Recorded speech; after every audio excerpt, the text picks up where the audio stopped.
The album's here. No doubt, no doubt. I had the honor of doing the first review. It went everywhere. It went a bit crazy. A lot of people, journalists, bloggers, people on Twitter, just strangers, all asking me, "Is this the finished product, or are you still doing a bit more tweaking?" Well, you know, it's definitely always me tweaking because I feel like I'm getting so close to the line of what it has to be. I'm always gonna keep making it as much spicy to the last minute, but I just think that's me just making sure, you know what I mean, that it's where I need it to be. But everything is done, so you know it's really not too much to do, but it's always something to do. When you're artist, you're always like nah, but you know it's always something though. But it's done though. It's done vocally though. Okay. The album itself, have you listened to it? It is gritty. I said to you before, it's a Wu-Tang album, no doubt. But it's also very mature. There's more soulful samples on there. When making this album, Ray, were you conscious to go in that direction, or were you just doing how you feel?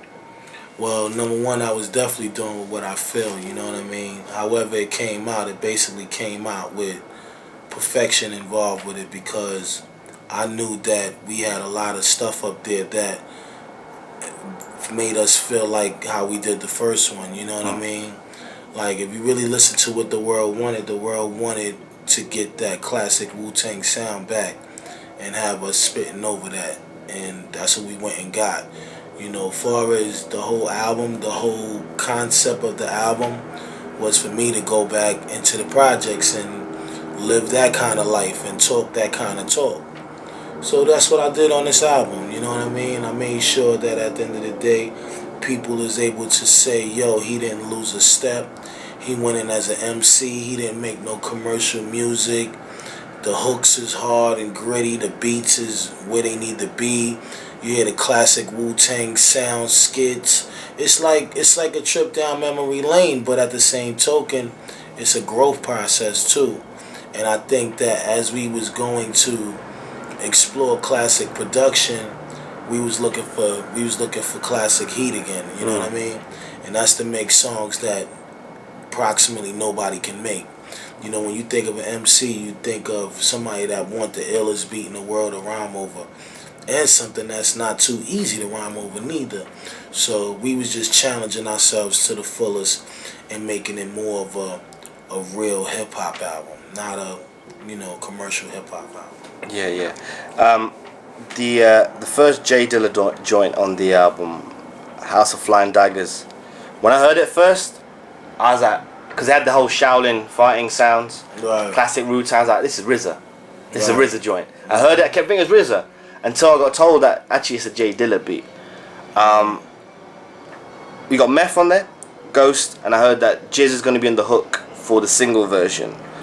How did Dilla get involved in the project? I mean, did he have a relationship with you before, or did it build when you were making this album? Well, I had the opportunity of talking to this man on the phone through a good friend. My brother Busta Rhymes, you know, he was a good friend of J-Dilla's, and you know, Busta would tell me a bunch of stories about this man's music and his legacy, and he made it his business to get me a copy of some stuff that Dilla had made. And he had told me that Dilla had made this track specifically for Wu. You know, he had it for a minute, but he just wasn't able to get it to us because we all in different parts of the world. Yeah. And you know, when he said it had our name on it, and me looking at Busta and know that Busta's ear is super golden like mine, you know, it was like, yeah, I want to hear that. When I heard it, it was like, yo, it was like a long lost cousin coming back to the neighborhood beat. You know what I mean? Like, this was something that reminded me of RZA, and I knew that RZA would respect this to the fullest because it sounds like his production as well. But sometimes you got peers in the game that know you so well and know how you do your thing that they're there to show you that, yo, they got love for you. Like, this is yours. I made this for y'all. You know what I mean? And that's what it was. It was that Dilla had something specifically carved out for Wu-Tang members, and you know, it was a blessing that I was able to get it and go back home and make what it was supposed to be on it. Okay, I want to talk about, I think what we did last time we had the interview with me, You talked about this time you're more involved in the producing side of the album. You know, more involved in that side. And now I've heard the album. What kind of tracks did you have sort of a role in producing tracks and making sure that the artist on the track did it right and the flow went well and stuff like that? What tracks were there on the album that you had to help in producing? All of them. Every single one? All of them. You know what I mean? Like I said, you know, me knowing I had to do this album, I couldn't depend on anybody to walk it all the way through the way I would have walked it through. And like I said, maybe that may have a lot to do with me taking my time on an album that made it so many years of being made. But every second of the day, I'm involved with this album. You know what I mean? From who gets on it, who goes first, to the production, because it's my name. You know, and I can't afford to be driven in a direction where I feel like, you know, RZA want to go here or the next MC want to go around here. It's like I have to make sure that I keep everybody where they need to be at. So that was a big exciting thing for me, is just to really become this producer. Because, you know, I was the same way when I did Immobilarity. You know what I mean? Immobilarity was me for Dolo, not having RZA, no clan, none of that involved. That was me networking with my killers in the street. You know what I mean? So this one right here was like I had an opportunity to be amongst my family, but I still had to be the, you know, the admiral of the boat. You know what I mean? And still make sure everybody's going in the right direction.